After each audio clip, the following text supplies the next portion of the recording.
Yes, guys, what's happening? And welcome to the stream. Welcome back to the channel. First things first, make sure you smash a like on this video and please do click that subscribe button. I appreciate all your support and it really helps myself out and the channel out. So make sure you do that. And tomorrow evening, Carabao Cup action returns for Chelsea as they take the trip across London to take on Brentford in the quarterfinals. This is a big opportunity to reach a semi-final and get within touching distance of another day out at Wembley. We've got quite used to those over the years. But yeah, this is going to be really tough tomorrow night. Very depleted squad again. Obviously, a couple more injuries from the weekend to go along with obviously the COVID cases, which are obviously still out in isolation. The latest now is Trevor Chalobah's picked up another injury, so obviously won't be able to feature tomorrow night. And Andreas Christensen is injured as well. But yeah, the Carabao Cup returns, and obviously to mark the occasion, I'm repping the Carling Cup Final 2005 shirt from our win, first trophy under the Mourinho. This trophy's got a lot of history of Chelsea. It was, we've taken it very seriously over the years, and it's one we have done well in. Not so much in recent years. I mean, I was lucky enough to go to the final when we lost against Manchester City on penalties under Maurizio Sarri. But this is a big opportunity, and it's such a shame that it's come at the worst possible time almost, where we've got so many people out that we can't really prioritise this as much as perhaps we'd like to, because Aston Villa at the end of the day is probably the more important game, which we need a stronger squad for. But I mean, Thomas Tuchel was asked that question in his press conference, about was he frustrated that he can't prioritise a quarter-final, and that he needs to manage his squad. And he basically said, yes, because we are so competitive. That is why we work here. That's why the players signed for Chelsea, so we are fighting for every competition. I absolutely don't like judging the importance of the game because you can never tell what that does to you. There is nothing more important than winning, fighting the fights together, but that is totally against our nature. But we are forced to do it, and it makes me sad because that is not what sport is about and what we are about. It can happen tomorrow that we prioritise the health, not the game, against Villa, but the health, and do not take any risk for some of our players. And yeah, I think that's pretty fair. From a fan perspective, yes, like you want the day out at Wembley, but ultimately, like at the end of the day, the players' health is the most important thing. And if we need to make changes to prioritise that, then unfortunately, that's what we're going to have to do. I'm just going to bring up the list of players that are out rather than me going through it. It'll just be easier to bring this up. So bear with me a second. So yeah, we've got the list of players currently out. So let's take a look at this. So we've got no Ben Chilwell, as we know, long-term absentee. Andreas Christensen and Chalobah both injured. Jorginho is back. It was thought that he was one of the COVID cases before Wolves, but he actually just returned an inconclusive test, I believe, or was a false positive. He's subsequently tested negative, so he is back. Kante's being rested. Tuchel was asked about this in his presser again. And basically that we went against the medical department and playing Kante for 90 minutes and that we need to rest him for Villa. So understandably, he's not going to play. Lewis Baker, who is a bit of a forgotten man, he's been at Chelsea for bloody years and years, multiple loans, hasn't really featured in the first team hardly at all. But he was one that was possibly earmarked down to start in that midfield position, actually. He's not an academy lad or whatnot. He's 25 years of age now, but he subsequently tested positive for COVID as well. So he won't be featuring. And obviously, Kai Havertz, Ruben Loftus-Cheek, Callum Hudson-Odoi, Timo Werner, and Romelu Lukaku all out with COVID. So, yeah, as you can see, we've got a very good squad. But when you've got that many people out, the squad is stretched, unfortunately, to the absolute limit. So there's going to be a few academy lads featuring. There's going to be guys that are going to have to play that might not have ordinarily played, but that's just the way it is at the moment. It's a little bit frustrating because obviously Brentford haven't played since December the 10th. They've had their last few games called off. I've seen Thomas Frank in his presser today saying that they've had no positive tests at all now in the camp. And they were able to get games called off with 6 or 7 positive cases, and we weren't. So the Premier League have got something to answer for there, and we can very rightly feel very hard done by that. We had to play that game against Wolves. How are we expecting to break the chain of transmission if we're constantly playing and the group are together, etc.? They would have spent time with those players who subsequently tested positive. So yeah, it doesn't make sense, and it looks like there's a clear agenda against Chelsea because multiple other games were called off and our request was rejected, even though games have been called off with the same amount of cases that that we had. So yeah, that doesn't make sense to me. So Brentford, we bang up for it, a chance to make the semi-final. I believe they made the semi-finals of the Carabao Cup last year as well, and Tottenham beat them, I think 1-0, 2-0 at the Tottenham Hotspur Stadium in the semi-final. So it's a potential for Brentford to make another semi-final. The atmosphere is always rocking there. It was a real tough game when we went there in the league. We managed to hold resolute and get out of there with a 1-0 win, but we had our backs to the wall and we had Edouard Mendy to thank on that day. But yeah, I mean, I'm looking forward to the game tomorrow, to be honest. There was some doubt about whether it would go ahead. It is now definitely going ahead, being confirmed by Brentford and Chelsea that this game will be taking place. And it's going to be an opportunity for some youngsters to show that perhaps actually they belong in the first team squad on a bit more of a regular basis, because they're certainly going to be on the bench or potentially involved from the off. I don't think too many will be involved from the start, maybe one or two, but I certainly think there'll be a few selected on the bench for sure, and they can come on and perhaps make an impact or get some match experience if we're comfortably winning, or God forbid, we're kind of getting a soundly beaten, which I hope is certainly not the case. But yeah, look, the Carabao Cup, it's the first opportunity to win a trophy. You want to win every trophy available to you. Chelsea are synonymous with winning trophies, and the earlier you can get a trophy in the bag, the better. I do, people call it a Mickey Mouse Cup, etc. Manchester City won it 4 years on the spin. So I'm not buying into that. Or was it 4? Maybe even 5 years on the spin. Could have been 5 years on the spin. No, 4 years on the spin, and they got knocked out this year, which would have been their 5th. Yeah. So you can't tell me, the likes of Pep taking it seriously, Jose Mourinho's taken it very seriously in the past. It's a good trophy to win. I mean, and people only say, oh, it's a Mickey Mouse Cup when they get knocked out because they're not in it. So yeah, I think it would be good to win this one. And Chelsea are judged at one winning trophy, so you can get as many in the cabinet as possible. And this represents a really good chance to land the trophy. But it's going to be, under no illusion, it's going to be a really tough task. And just as I brought up on the screen just previously, so many people out injured. It's going to be a big ask. But I'm kind of confident that we can do it. It's just whether we've got it in the legs. As I said, a lot of players. There's going to be a few players that are going to have to play this game that ordinarily wouldn't have played it just due to circumstances, and that's just the way it goes. But it's a cup competition, it's a quarter-final, a place in the semi-finals up for grabs, and you're literally 2 games from Wembley. So it's a big opportunity, and I don't want us to kind of pass this up and go out with a bit of a whimper. I think we need to give this a really good go. I understand that Aston Villa is a priority, but we should be taking this game seriously. I know Thomas Tuchel will take this game seriously. He takes every game seriously.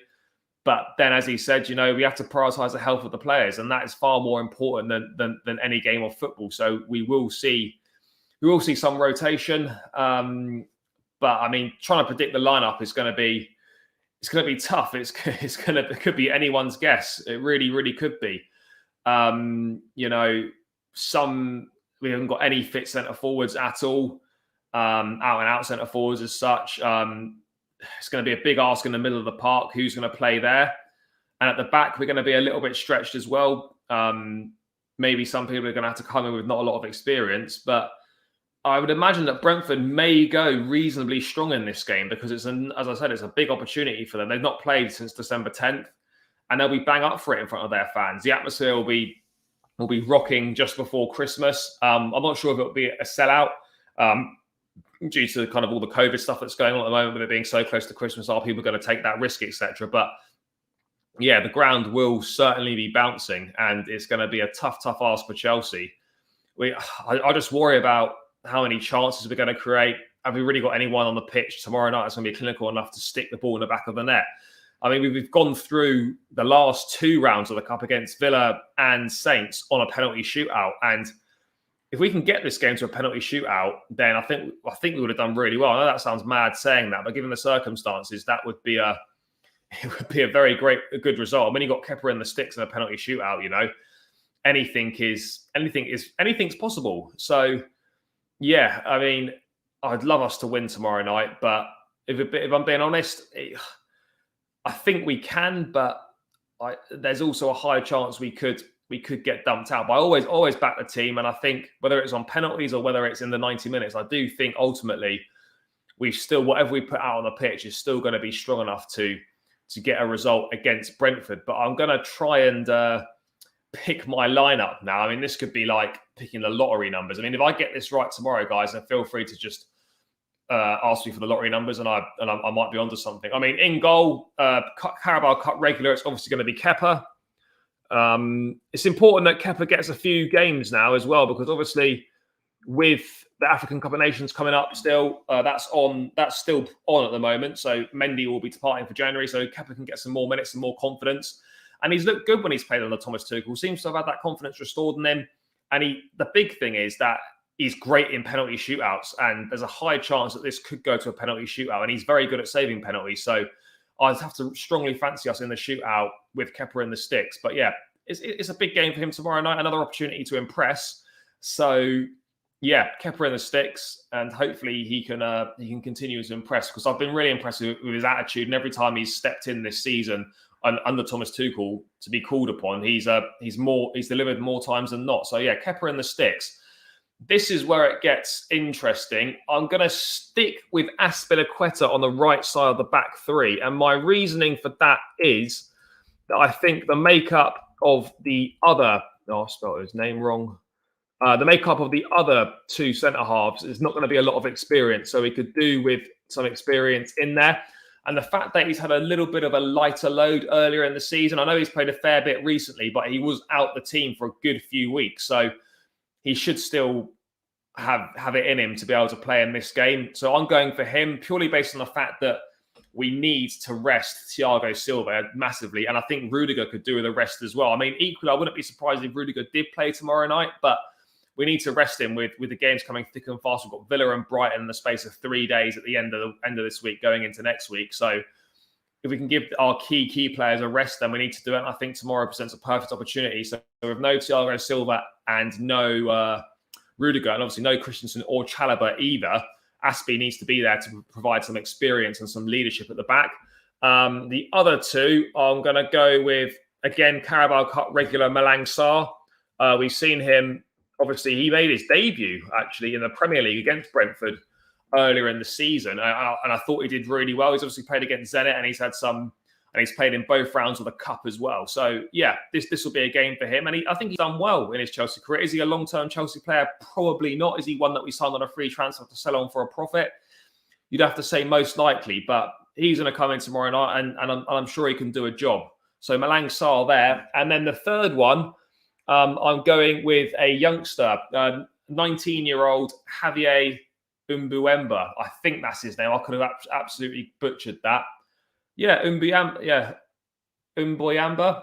Yeah, I mean, apologies if I butchered that. 19-year-old centre-back. He's been playing regularly for the development side. He's been a little bit inconsistent, but he's got quality. And he's been drafted into train with the first team a number of times. They do obviously see something there. And I think he's going to be one that's going to play from the off because we don't really have any other options.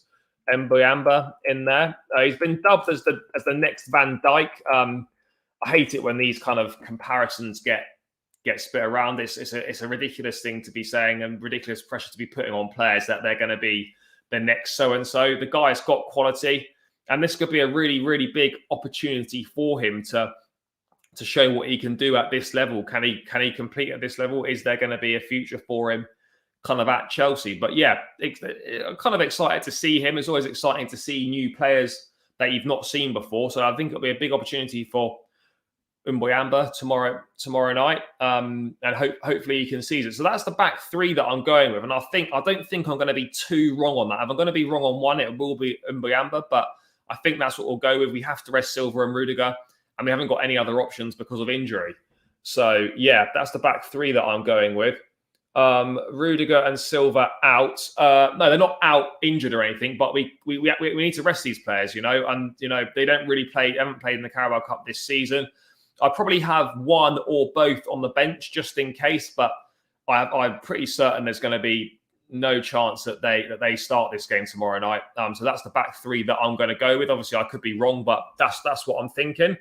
Moving into the fullback positions, ideally you'd give Reece James a rest, but with Callum Hudson-Odoi out with COVID as well, then we haven't really got any other choice at right back. So I think James is going to have to play tomorrow night. If we can sub him off at some point and give him a bit of a rest, that'll be fantastic. But yeah, I think this is a game that Reece James is going to have to play.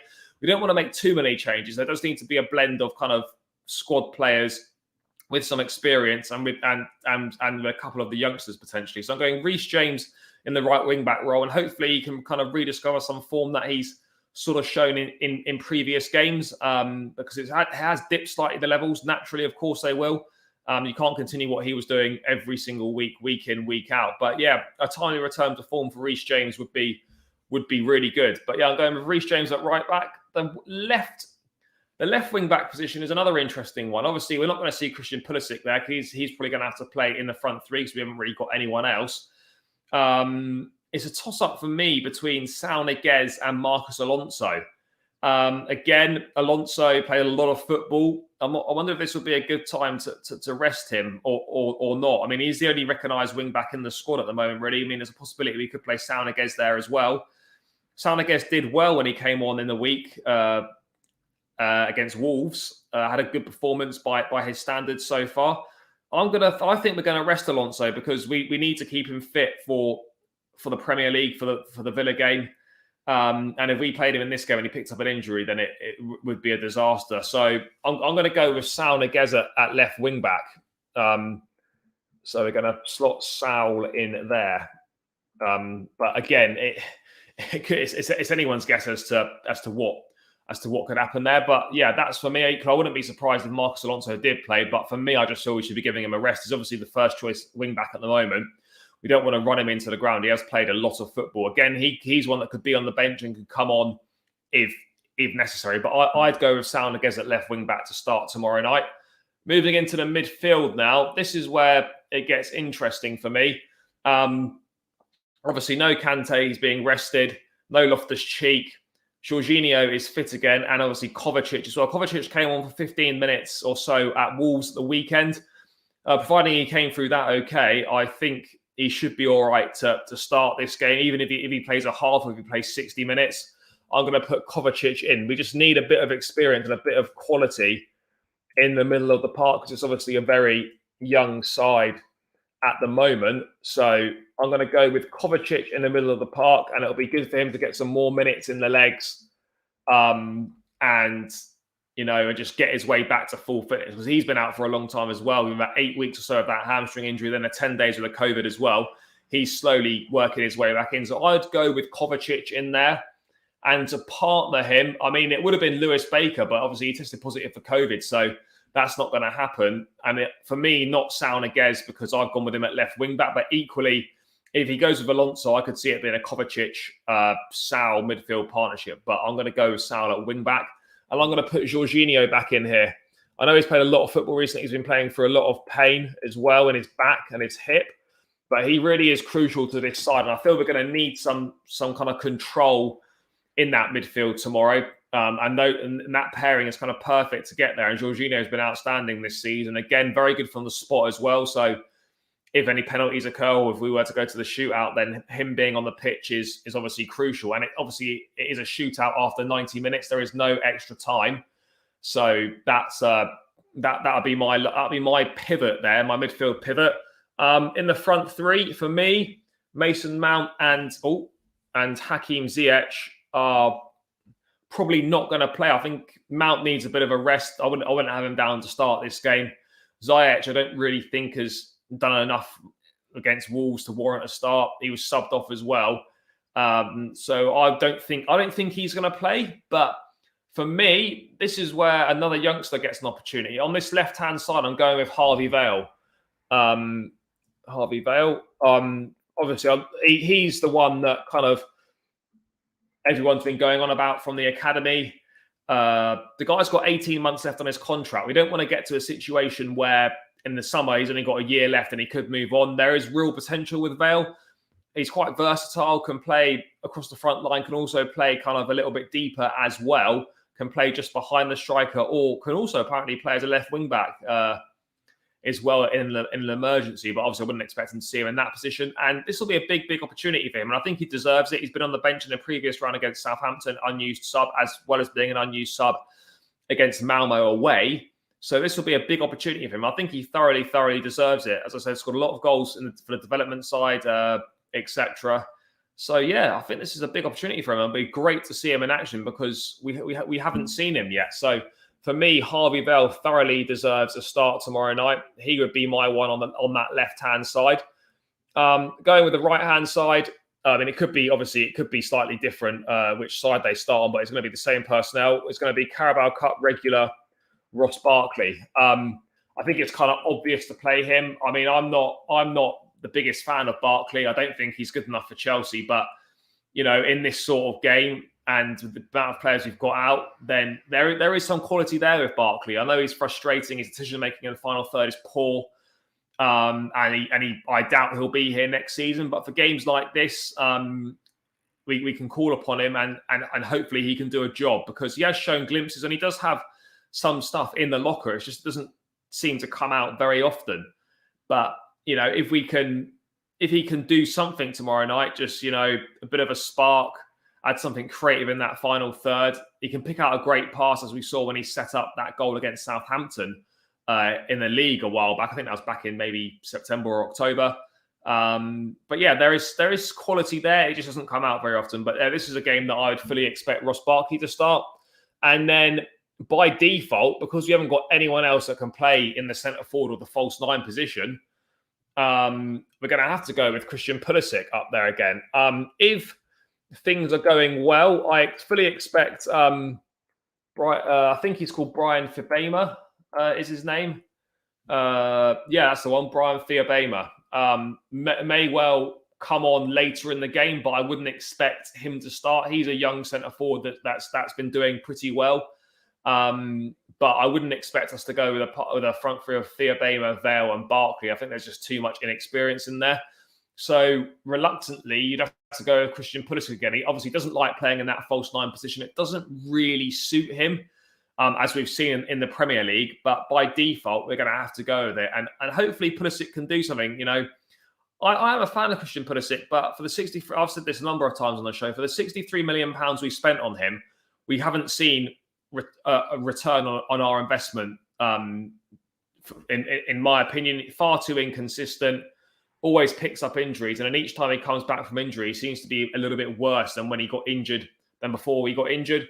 And this is a big opportunity for him tomorrow night. He needs to put in a big performance for me, and this is an opportunity. He just needs to get his head up a bit more. Because his finishing is there and his instincts are. He makes good runs, but it's going to be important that we don't just lump balls into the box for him like we did against Wolves. We need to play to his strengths, and hoofing balls in there is not playing to his strength.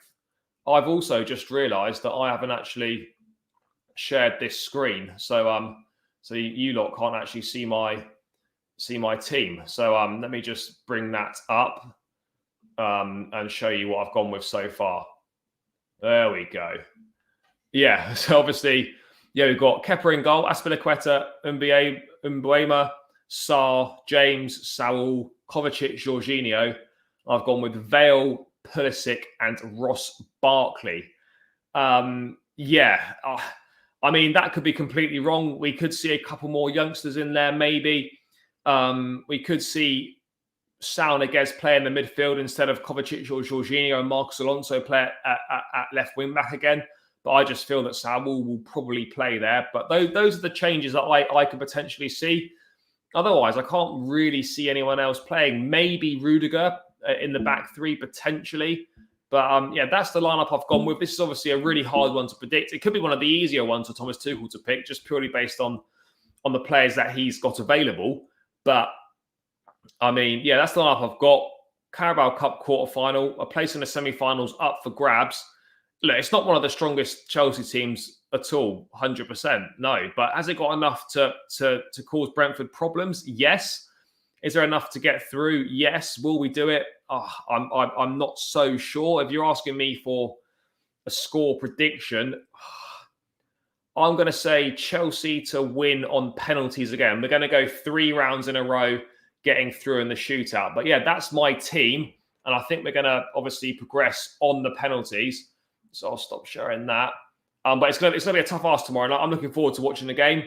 But yeah, that's just my thoughts on it. Thoughts on the Carabao Cup itself as well. And my predicted lineup, which I've just shown you on the screen there, even though apologies for forgetting to bring it up whilst I was doing it. But I did bring it up at the end. So it's all good. Guys, thanks for tuning in. Make sure you do smash a like on the video. Please click that subscribe button. I appreciate all your support and it really means a lot to me. So if you're watching this and you're not subscribed, just click that subscribe button. It really helps me out. And let's hope we can make the semi-finals tomorrow night. And I will catch you in the Brentford review. Up the Chelsea, guys.